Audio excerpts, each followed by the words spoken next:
he said, there's no substitute for accurate knowledge.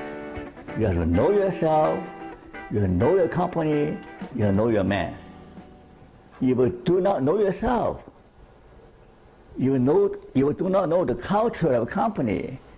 If you do not know the man who work with you, or the woman, or a woman work with you, thank you, Mike. Yeah. I'm quoting him, okay? I'm quoting him. He's a man, okay? And you correct him, okay? Okay. You do not know the people who work with you, you'll be in trouble. You'll be a lousy manager. You'll spend most of the time dealing with conflicts, right?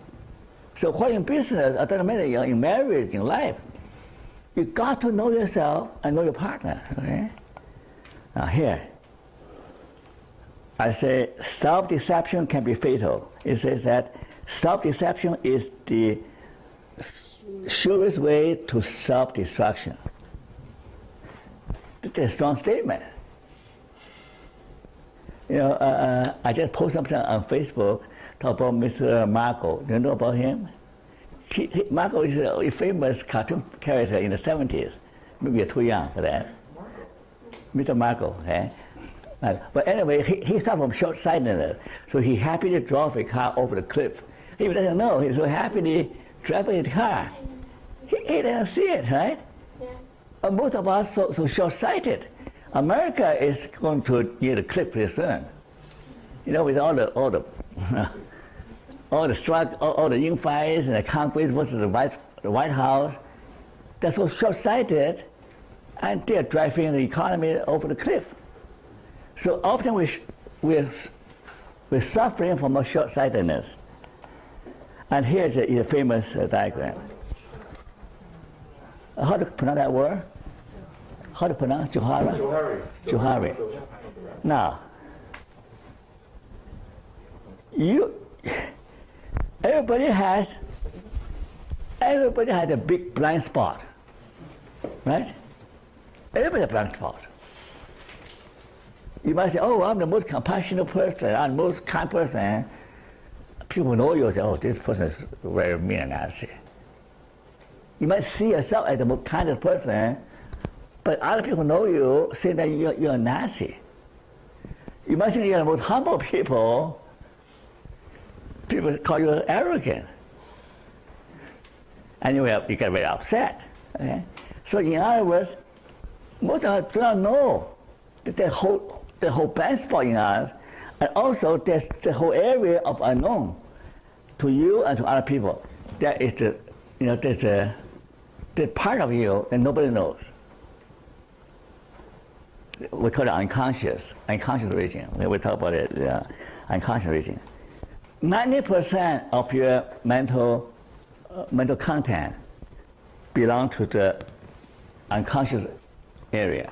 When Freud, he the first one to talk about unconsciousness, people laughed at him.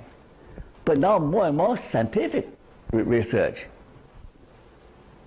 discover that our memory, our emotion, the many things about us are buried below the surface of consciousness. For example, there's a neat experiment where the surgeon will tap the cortex, motor cortex, and make the patient raise the arm. And the psychologist ask the person, why are you raising your arm? He said, I'm waving at a nurse. It's the same kind of story, right? To make sense, the patient made up a story, but he didn't know that he raised a hand because the doctor is stimulating the motor cortex. He automatically raises a hand. So often we do things without knowing that we think that we have in control, that we have volition, we have intention, that we are doing something of our own will. In fact, that our behavior, our feeling are dictated by something below the surface consciousness. For example, some women keep on falling in love with an abusive man. Now, this is an internet phenomenon. Good girls like bad boys. Okay? Bad boys are more fun. But anyway, especially when the girl was brought up by an alcoholic, abusive father. So she knows how to dance with a drunkard. If she met a good man, she doesn't know how to do with it.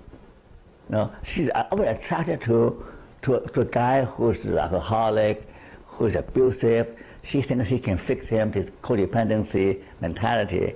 I can fix him. So he attracted, called transference. You know, the child who use memory about the father influence her choice of her mate. This is one example of unconscious motive. She chooses to marry someone she feels safe. Marry some abusive husband, a man, she thinks that she knows what they're like, they can be fixed.